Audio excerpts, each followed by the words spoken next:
देखो जैसा कि यहाँ पर दिख रहा है ट्रिगोनोमेट्री का क्वेश्चन, जैसे देखो यदि एंगल ए और एंगल बी न्यून कोण हो जहां कॉस ए बराबर कॉस बी, तो दिखाइए कि एंगल ए बराबर एंगल बी, यानी कि एंगल ए को एंगल बी के बराबर करना है। सबसे पहले ये देखना होगा एंगल ए को हम कहाँ लाएंगे, एंगल बी को कहाँ लाएंगे। अब देखो बहुत सारे स्टूडेंट क्या मिस्टेक करता है इसमें। अब ये ट्रायंगल बन गया, अब यहाँ पर बोल रहा है क्या, एंगल ए और एंगल बी न्यून कोण होना चाहिए। सबसे पहले देखेंगे ये न्यून कोण क्या होता है, वर्ड को पहले पकड़ो। न्यून कोण मतलब होता है वैसा एंगल, वैसा कोण जिसका कि वैल्यू क्या होना चाहिए, 0 डिग्री से 90 डिग्री के बीच होना चाहिए, ठीक है यानी कि 0 से ज़्यादा और 90 से कम होना चाहिए। अब देखो न्यून कोण कौन सा बोल रहा है, एक एंगल ए भी बोल रहा है, एंगल बी भी बोल रहा है। अब इसमें हम कहाँ पर एंगल ए रखेंगे और कहाँ पर बी रखेंगे, तो यहाँ पर समझने वाला चीज़ ये है कि न्यून कोण कहाँ पर आ सकता है, यहाँ आएगा, यहाँ आएगा, यहाँ आएगा। तो नॉर्मल सा बात है कि देखो इस तरह से कहीं परपेंडिकुलर रहे तो उसका वैल्यू कितना होता है, 90 डिग्री, ठीक है। और ये लिखा भी क्या है कि 90 से कम होना चाहिए, तो 90 से कम तो ये होगा नहीं, इसका मतलब क्या है, यहाँ पर नहीं ए आएगा नहीं बी आएगा, क्योंकि यहाँ पर लिख दिया क्या, एंगल ए और एंगल बी क्या है, न्यून कोण है। तो न्यून कोण तो हम नहीं यहाँ रख सकते हैं, नहीं ए को रख सकते, नहीं बी को रख सकते हैं। इसका मतलब यहाँ पर कन्फर्म है कि सी ही आएगा। क्यों, क्योंकि सी क्या है, यहाँ पर न्यून कोण नहीं है। न्यून कोण क्या है, ए है और बी है। अब अपना मर्जी है, ए को यहाँ रखो या बी को रखो, यहाँ पर भी ए को रखो या बी को रखो, तो अपना मन है यहाँ पर रख दो, ए इसको कर दो, यहाँ पर बी कर दो, ए बी सी। अब ये बन गया। अब यहाँ पर देखो ट्रायंगल का प्रॉपर्टीज तो तुम लोगों को पता ही होगा कि ट्रायंगल का प्रॉपर्टीज क्या होता है, तीनों साइड मतलब तीनों एंगल मिला के क्या होता है, 180 डिग्री। अगर ये 90 है तो इसका मतलब ये क्या होना चाहिए, 60 भी हो सकता है और ये 30 भी हो सकता है। तो 60 30 90 90 180, या फिर यहाँ पर ये 30 हो सकता है, या फिर यहाँ पर ये 60 हो सकता है। इस तरह से 30 और 60 हो सकता है। तो ये जितना भी एंगल यहाँ पर आएगा ना, तो वो क्या होना चाहिए, 90 डिग्री से कम ही आना चाहिए। एक और इसका ऑप्शन है, देखो जो भी पढ़ो थोड़ा डिटेल में पढ़ो। अगर यहाँ का वैल्यू 45 रखेंगे तो ये भी 45 होगा, तब ना दोनों को मिला करके, तीनों को मिला के 180 आएगा। तो 45 45 90 प्लस 90 180 हो जाएगा। तो इसका मतलब ये है कि यहाँ पर कन्फर्म अब पता चल गया कि एंगल ए और एंगल बी हमारा न्यून कोण बन गया, 90 से कम ही आ रहा है। तो अब यहाँ पर से क्या लिखेंगे, सबसे पहले लिखा क्या यहाँ पर, कॉस ए बराबर कॉस बी। तो सबसे पहले देखो कॉस ए बराबर कॉस बी यहाँ पर दिया गया है, यहाँ पर लिख दो क्या है, दिया गया है। लैंग्वेज को तो जरूर लिखना इसमें। तो क्या दिया है, तो कॉस ए बराबर कॉस बी। अब ये तो पता है ना कॉस थीटा का वैल्यू क्या होता है, कॉस थीटा का जो वैल्यू होता है बी बाय एच, बराबर यहाँ भी हो जाएगा B by H. Cos A, अब ए के तरफ से अगर देखेंगे तो ये बी बन जाएगा और ये पी बन जाएगा, अगर हम ए के तरफ से देखेंगे तो कॉस ए बराबर बी बाय एच, तो बी का वैल्यू क्या है, ए सी। तो एच तो ये रहेगा, हमेशा फिक्स है कि एच यही रहेगा। तो ए के तरफ से देखेंगे तो ये बी बन जाएगा और ये पी बन जाएगा, तो एच का वैल्यू क्या हो जाएगा, ए बी। अब कॉस बी के तरफ से देखेंगे, यानी कि इधर से अगर देखेंगे तो सामने वाला परपेंडिकुलर ये बन जाएगा और ये नीचे वाला क्या हो जाएगा, बेस बन जाएगा, ठीक है। जब नीचे वाला बेस बनेगा तो क्या हो जाएगा, बेस का वैल्यू बी और सी, और एच तो हमेशा एच ही रहेगा, ठीक है। एच का क्या है, ए बी। यहाँ देखो दोनों आमने सामने का जो भी वैल्यू होता है क्या होता है, डिवाइड हो जाता है, कट जाएगा। तो ए बी से ए बी कटा, यहाँ पर क्या आ गया, ए सी बराबर बी सी प्रूव्ड, यही तो करना है। और यहाँ पर एक मूर्खवा हिसाब भी अगर लगाएं, देखो सी से सी को कटा सकते हैं क्योंकि दोनों मल्टीप्लाई में, तो ए और बी यहाँ पर दिख गया ना, ए और बी, और बराबर भी वही करने के लिए कहा गया है, ए एंगल ए बराबर एंगल बी, इसलिए हम कह सकते हैं कि एंगल ए बराबर एंगल बी। अब इस लाइन को यहाँ पर उठा कर दो, प्रूव्ड। ये हो गया क्वेश्चन सॉल्व। अब आगे देखते हैं।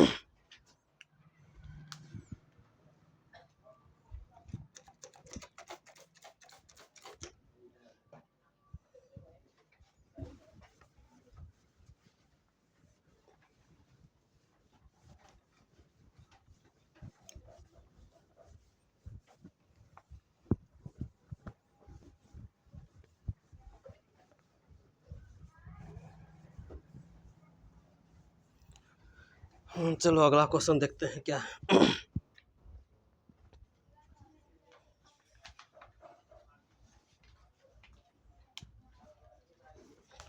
देखो यदि यदि कॉट थीटा बराबर क्या है 7/8, तो फर्स्ट नंबर क्वेश्चन है 1 प्लस साइन थीटा बटे में होगा 1 प्लस कॉस थीटा। यहाँ भी ब्रैकेट है और ये भी ब्रैकेट में, बीच में क्या है मल्टीप्लाई है। ओहो, ये ब्रैकेट लाइन जो है डिवाइड आगे जाएगा। फिर क्या है 1 माइनस साइन थीटा और नीचे क्या हो जाएगा 1 माइनस कॉस थीटा। दूसरा नंबर क्या पूछा है कॉट स्क्वायर थीटा का मान ज्ञात करें। अब थोड़ा इसमें सोचो क्या क्या दिया हुआ है और निकालने के लिए क्या कहा गया। देखो दो क्वेश्चन है 1 plus sine theta into 1 minus sine theta, 1 plus cos theta into 1 minus cos square cos theta. एक ये क्वेश्चन है, दूसरा क्या है कॉट स्क्वायर थीटा। सबसे पहले यहाँ पर देखो किसके बारे में दिया गया है, क्या दिया है यहाँ पर कॉट थीटा। कॉट थीटा का मान कितना है 7/8। अब कॉट का वैल्यू होता क्या है, अगर हम एक ट्रायंगुलर फॉर्म में अगर देखें तो इस तरह से ये बना सकते हैं इसका ट्रायंगल। इसका वैल्यू रख दो ABC। अब कॉट थीटा बराबर क्या होता है B/P होता है ना, तो ये हो जाएगा बेस नीचे 7 और परपेंडिकुलर क्या हो जाएगा 8। हमको H निकालना है, तो कैसे होगा देखो H निकालने का फार्मूला क्या होता है H square equal to P square plus B square. अब यहाँ से स्क्वायर अगर हटेगा तो यहाँ पर क्या आ जाएगा रूट आ जाएगा। P का वैल्यू कितना है 8 का स्क्वायर प्लस 7 का स्क्वायर। 8 का स्क्वायर कितना हो गया 64, 7 का स्क्वायर 49, 9 4 13 6 4 10 यानी कि 113। ये आ गया H का वैल्यू। H का वैल्यू कितना हो गया √113। यहाँ पर रख दो √113। अब फर्स्ट नंबर क्वेश्चन को देखो क्या यहाँ बोल रहा है 1 plus sine theta 1 minus sine theta 1 plus cos theta 1 minus cos theta. देखो इसको पहले देखना है इसका एक फार्मूला है क्या है a plus b into a minus b. यहाँ भी वही है a plus b into a minus b. ऐसा क्यों कह रहे हैं क्योंकि यहाँ पर a के जगह पर 1 है, यहाँ भी a के जगह पर 1 है, यहाँ पर b के जगह पर साइन थीटा है, यहाँ भी b के जगह पर साइन थीटा है, यानी कि दोनों जगह सेम सेम है। इसका फार्मूला क्या होता है a plus b into a minus b का फार्मूला क्या हो जाएगा a square minus b square. यहाँ पर लिख सकते हैं a का वैल्यू 1 और b का वैल्यू साइन थीटा। ये क्या हुआ ऊपर वाले के लिए, और नीचे वाले के लिए क्या होगा a बराबर 1 हो जाएगा और b बराबर क्या हो जाएगा कॉस थीटा। इस तरह से लिख के बनाओगे तो कहीं दिक्कत नहीं होगा 1 plus sine theta into 1 minus sine theta. इसको हम क्या लिखेंगे a square minus b square, तो a square minus b square का फॉर्म इसको लिख दो 1 का square minus sign square theta. नीचे क्या आएगा 1 का square minus cos square theta. 1 का स्क्वायर यहाँ पर 1 ही रहेगा है ना, माइनस साइन स्क्वायर थीटा। अब देखो साइन का वैल्यू क्या होता है P/H होता है। यहाँ भी 1 का स्क्वायर माइनस ये हो जाएगा B/H। 1 का स्क्वायर 1 P/H। P का वैल्यू कितना दिया हुआ है इसमें 8 दिया हुआ है और H का वैल्यू कितना दिया हुआ है √113।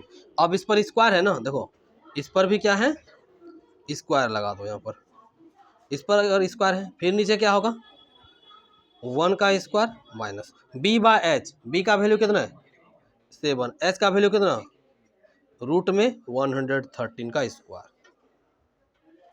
अब इसको सॉल्व करो क्या हो सकता है, अगर यहाँ पर इसको सॉल्व करते हैं 1 माइनस 8 का स्क्वायर कितना होगा 64, √113 का स्क्वायर क्या होता है। यहाँ पर देखो अगर कोई भी नंबर रूट के अंदर है और उस पर स्क्वायर लगा हुआ है इसका मतलब क्या है 113। नॉर्मल सा बात है, इसको सीधा जो है ना इसको ऐसे कर दो, इसको ऐसे करो √स्क्वायर, ठीक है, और ये स्क्वायर से रूट हट जाता है, ठीक है। या इसको एक और तरीके से करें, जैसे देखो इसका फार्मूला होता है √2 ए इंटू अंडर रूट ए, तो क्या होता है ये बाहर निकल जाता है। ऐसा क्यों? क्योंकि ए इंटू ए क्या होगा, ए स्क्वायर, ये रूट का यहाँ पर रूट आएगा और ये स्क्वायर से रूट हट जाएगा, बाहर क्या आएगा, सिर्फ नंबर आएगा। वही हम इधर नहीं आ रहा है, अच्छा कैलकुलेशन यहीं पर करके बता देते हैं। ठीक है, देखो 113 रूट में है, यहीं पर करके दिखा देते हैं। इस पर स्क्वायर है, स्क्वायर का मतलब क्या, ये स्क्वायर से रूट कटेगा तो आंसर क्या हो जाएगा 113। तो नीचे का क्या हो जाएगा 113 बटे में 1 का स्क्वायर 1 माइनस 7 का स्क्वायर कितना होता है 49, और 113 का भी स्क्वायर क्या हो जाएगा, सीधा ये रूट से बाहर आ जाएगा। अब देखो इसके नीचे कुछ है तो एक दे दो, इसके नीचे कुछ है तो एक, फिर यहाँ पर देखो एक और 113 का एलसीएम क्या होगा 113। अब 113 से एक को गुणा कर देंगे क्योंकि नीचे 1 है, 113 ही है, माइनस 113 से 113 कटेगा, बचा यहाँ क्या 64। अब फिर यहाँ वैसे करो 113 और एक का एलसीएम क्या होगा 113 होगा, 113 को जब एक से गुणा करेंगे तो कितना आएगा 113, 113 से 113 कटेगा, ऊपर में क्या बचेगा सिर्फ और सिर्फ 49। अब उसको नीचे लेके आते हैं, यहाँ तक आ रहा है ना, ठीक है थोड़ा आगे कर दें। देखो अब 113 में 64 जाएगा, कितना बचेगा 49 बटे में 113, फिर 113 में 49 जाएगा तो बचेगा 64 बटे में 113, 113 से 113 कट जाएगा तो कितना बचेगा 49 बटे में 64। ये आ गया पहला का आंसर, ठीक है। इसको जल्दी करो, स्क्रीनशॉट ले लो, तब आगे बढ़ते हैं। फिर आते हैं सेकंड नंबर।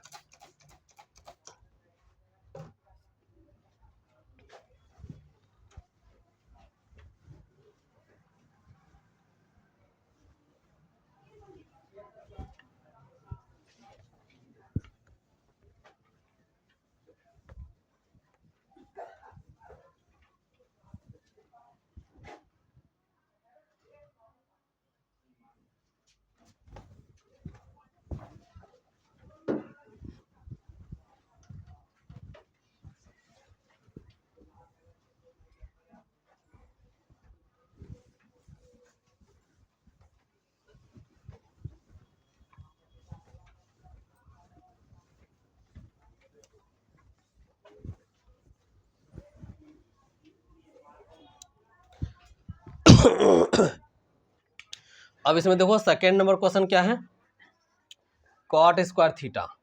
देखो क्वेश्चन ये है कॉट स्क्वायर थीटा बराबर क्या होता है, ये पूछा गया है, लेकिन क्वेश्चन को ध्यान से देखो क्या दिया हुआ है यहाँ पर, कॉट थीटा का वैल्यू 7/8।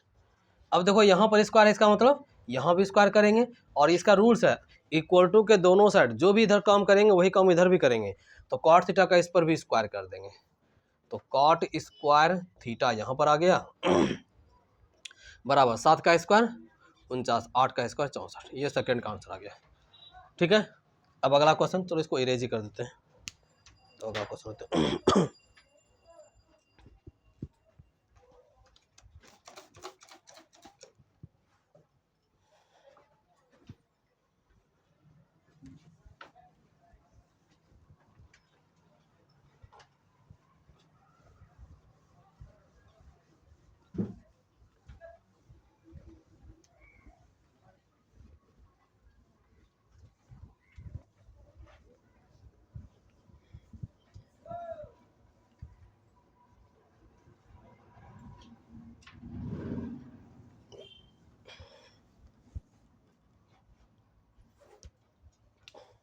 देखो नेक्स्ट क्वेश्चन है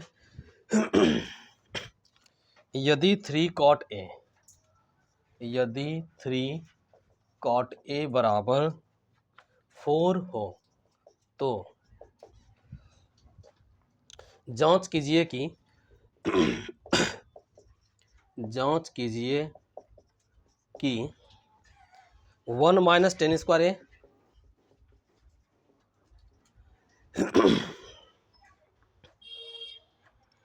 1 plus tan square A equal to cos square A minus sign square ए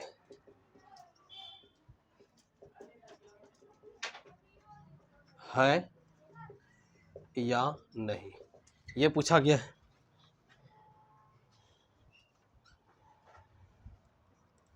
दोनों को साथ में लेकर चलेंगे, ठीक है। लेकिन सबसे पहले जो दिया हुआ है ना उसको पहले देखो, जो क्वेश्चन में क्लू दिया रहता है उसको सॉल्व करने का। देखो हम क्या लिखेंगे, 3 cot A बराबर 4, 3 cot A बराबर 4। इन दोनों के बीच में क्या है, गुना है ना, मल्टीप्लाई किया हुआ है। तो इस तरह से कोई नंबर दिख जाए तो इसका मतलब ये मल्टीप्लाई है। तो मल्टीप्लाई में इसको इधर लेके आएंगे तो क्या होगा, डिवाइड हो जाएगा। cot A बराबर क्या हो जाएगा, 4/3। अब देखो cot का वैल्यू क्या होता है, B/P होता है। अब निकालना क्या है, देखो यहाँ पर एक ट्रायंगल इसका बना लो। जब भी इस सवाल को बनाओ तो एक ट्रायंगल जरूर बनाओ। इसका वैल्यू A रख दो, B रख दो, C रख दो। ये B हो गया, ये P हो गया और ये H हो गया। B दिया हुआ है, P दिया हुआ है, निकालना क्या है इसमें, H निकालना है। तो H निकालने का फार्मूला क्या होता है, H equal to under root B² minus P²। B को हम इसलिए आगे लिए क्योंकि B क्या है यहाँ पर, बड़ा है, 4 है। तो B का स्क्वायर यानी कि 4 का स्क्वायर माइनस 3 का स्क्वायर। 4 का स्क्वायर क्या होगा, ओह उल्टा कर दिया ना, प्लस करना होगा, सॉरी, क्योंकि H बड़ा है, बड़ा के लिए दोनों को प्लस ही करेंगे। 4 चौक 16 प्लस 3 तिया 9, 16 9 कितना होता है 25। ये 25 किसका रूट है, तो 5 का, 5 यूनिट आ जाएगा जो भी दिया रहे। तो H का वैल्यू कितना हो गया, 5। यहाँ पर दो 5। अब देखो निकालना क्या है, इन दोनों को बराबर ला के दिखाना है, दोनों बराबर है या नहीं। यहाँ से दिखते हैं, 1 माइनस 10 स्क्वायर है बटे में 1 प्लस 10 स्क्वायर है बराबर क्या है, कॉस स्क्वायर है माइनस साइन स्क्वायर है। अब देखो 1 माइनस 10 स्क्वायर का क्या होता है 10 का क्या होता है, बस इसी को पलट देना है। कॉट का उल्टा क्या होता है, 10 होता है। 1 माइनस P/B का स्क्वायर, फिर यहाँ भी होगा 1 प्लस P/B का स्क्वायर।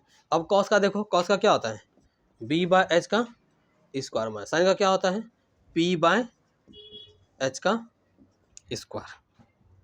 1 माइनस P/B, तो P क्या है यहाँ पर 3 है, B क्या है 4 है, तो 3/4 का स्क्वायर, फिर 1 प्लस 3/4 का स्क्वायर इक्वल टू, सही जा रहे हैं ना, ठीक है। B/H, B का वैल्यू कितना है 4, H का वैल्यू हो गया 5 का स्क्वायर माइनस P का वैल्यू कितना आ गया यहाँ पर, P का वैल्यू है यहाँ पर 3/5 का स्क्वायर। अब देखो इसको पहले सॉल्व करो, इधर आके एक जगह कम है, 1 का 1 होगा माइनस 3/4 का स्क्वायर यानी कि 3 का स्क्वायर 9, 4 का स्क्वायर 16, 9/16। इसके नीचे कुछ नहीं तो अब क्या है 1 प्लस 3/4, 1 प्लस 3/4 दोनों का स्क्वायर करो तो कितना होगा, वही सेम नंबर है, लेकिन यहाँ पर क्या है प्लस है, सॉरी स्क्वायर हट जाएगा यहाँ से, जब स्क्वायर कर ही दिया तो कोई मतलब नहीं। इसके नीचे कुछ नहीं तो 1, इसके नीचे कुछ नहीं तो 1 दे दो। अब देखो 1 और 16 कैल्शियम 16 आएगा। अब 1 से 16 तो कटेगा नहीं, तो 16 1 के टेबल में जब इसको 1 से 16 को भाग देंगे 16 बच जाएगा। यही 16 से क्या होता है यहाँ पर ऊपर वाला जिससे भाग देते, याद रखना जिससे भाग देते हैं वही नंबर जो बचता है उसी से ऊपर वाला को मल्टीप्लाई करते हैं। तो क्या होगा 16 1 जा 16 माइनस 16 से 16 को भाग दो क्या बचेगा, 1 बचेगा। 1 को यही ऊपर वाला से गुना करो कितना होगा 9 ही आ जाएगा। 1 और 16 कैल्शियम वही सेम आएगा 16, 16 1 है 16, इसको कर दो प्लस में 9, 16 में 9 का कितना बचेगा 7 बटे में 16, 16 9 25 बटे में 16, ये 16 से ये 16 कट जाएगा, तो कितना आ गया 7 बटे में 25। अब यहाँ पर ये आ गया, अब इसको भी सॉल्व करके कितना लाना है, इसको सॉल्व कर दिया।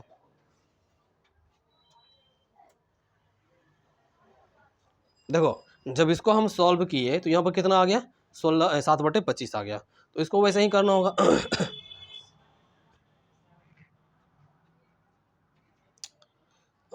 अब इसको ऐसे कर दें, कहा कि जगह बचा नहीं, चलो ठीक है, इसके जगह पर आप यहाँ लिख दो। देखो इसमें क्या किए, इसको यहाँ पर सॉल्व कर यहाँ रखते हैं, अब इसको इधर सॉल्व कर लेते हैं, या तो ये रख दें यहीं पर देते हैं। इन टोटल को सॉल्व करने के बाद कितना आ गया 7 बटे में 25 आ गया। अब इसको सॉल्व करो, जब इसको इधर सॉल्व करते हैं तो 4 बटे 5 यानी कि 4 का स्क्वायर 16 और 5 का स्क्वायर 25 माइनस 3 तिया 9 बटे में 25, नीचे सेम सेम है सेम सेम रहने पर ऊपर क्या होता है, सेम वही काउंट कर देना है, नंबर ले लेना है। 16 में 9 गया 7, 7/25। अब देखो इसको भी सॉल्व करने के बाद 7/25 आया, इसको भी सॉल्व करने के बाद 7/25 आ गया। ये हो गया प्रूव्ड। यही प्रूव्ड करना था कि जो है दोनों साइड बराबर है या नहीं। इतना लंबा सॉल्यूशन है, इसको कम से कम नहीं तो 3 मार्क्स का तो जरूर आएगा एग्जाम में। उसको रट्टा मार लेना, इसे तो बहुत बार हो गया रिवीजन।